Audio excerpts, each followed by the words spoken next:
Do you pray or do you plan? What do you do?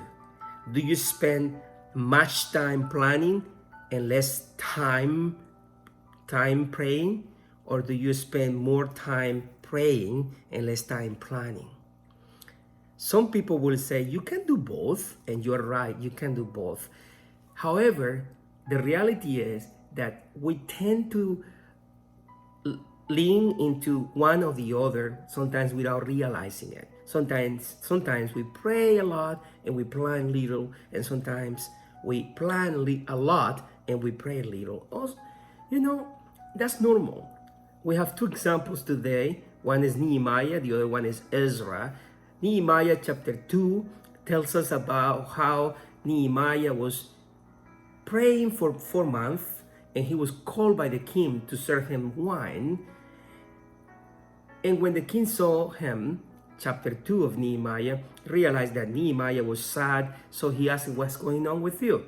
Nehemiah was really afraid, and then he answered the king why he was sad. Basically, the walls of Jerusalem, the city of Jerusalem was in shame, the walls were destroyed by fire. And he has said, "If it pleases the king, please send me to Jerusalem so that I can rebuild it."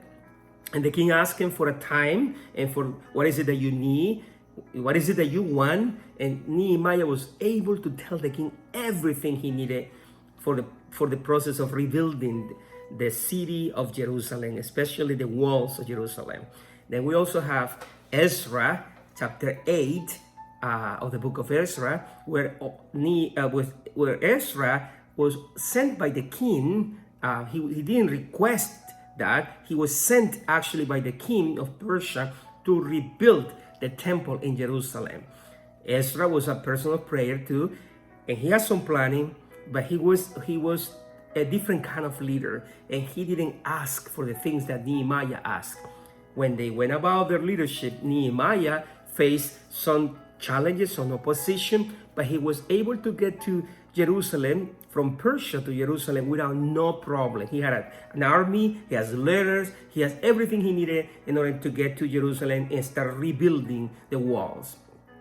Ezra, after 3 days of journey, he realized that he was trusting God, but he didn't request it of the king what he needed, like Nehemiah did. Obviously, they did this in different times. Nehemiah and Ezra, they rebuilt what they were rebuilding in 2 different times, but Ezra realized that he needed some protection. So he cannot go back to the king and ask for soldiers, because he said that he was so bold in proclaiming that he trusted the Lord that he could not go back to the king to say that. He said he was ashamed to request those things. Well, Nehemiah wasn't. They have a different relationship with the king, right?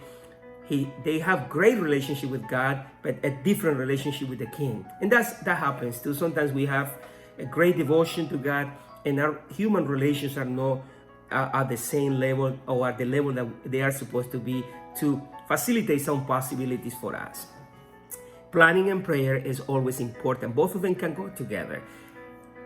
Ezra realized, chapter 8, verse 21, that he was confident that God will take care of him. However, he needed to affirm and confirm that faith, because it was leading the people to a great journey to rebuild the temple. And verse 22, he said, "I was ashamed to ask the king." You know what?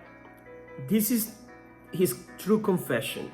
And sometimes we feel that way, but that should not be the case. You are not supposed to be ashamed to request of anybody anything that you need, as long as you have the right request and the right reasons why you're asking for it. Nehemiah did have the right reasons and the right relationship with the king, and he requested what he needed, he was granted. Ezra probably didn't have that kind of a relationship, and he didn't ask for that. He even proclaimed with boldness, which is great, that the gracious hand of our God is on everyone who looks to him, but his great anger is against all who forsake him. Verse 22. In verse 23, he says, "So we fasted and petitioned our God about this, and he answered our prayers." Yes, obviously, he was protected by God. He got what he requested of God. And who is the best person to ask for something anyways? It's God. However, he learned That way, that is important to pray, definitely, and to fast and to do all the spiritual practices that we need to do. But also it's important to express our needs and ask the right people for the right blessings, for the right resources. I hope you can also think about that, because sometimes we are denying ourselves possibilities because we think God will provide us in some way or the other. And sometimes the provision is within ourselves, in our own mouth, in our own imagination, in the sense of we can think about what we need and request it boldly and confidently, obviously humbly, and respectfully so, but we can do the same thing that Nehemiah did. Ezra learned that, and both of these great men went to Jerusalem. One rebuilt the walls of Jerusalem on a record time, and Ezra also rebuilt the temple. Both of them faced challenges, both of them prayed, both of them continued to plan and make strategies to move forward, and both of them accomplished as much as they could in the time that they were serving Jerusalem, one as a priest, Ezra, and the other one as a governor, the leader of the rebuilding project. I will say to you today, do what you have to do. Pray a lot, plan a lot. Do not just pray a little bit and plan a lot, or pray a lot and plan a little. Do both. Both of them can go together.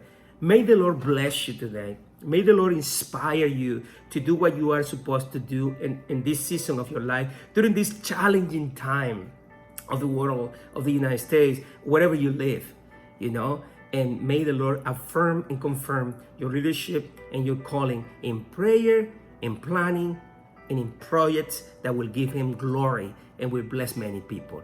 This is Dr. Alfredo Delgado speaking to you and serving in Southern California. And if this conversation is blessing you and inspiring you, may you share it with other people. May you share the blessing with other people. Have a great day.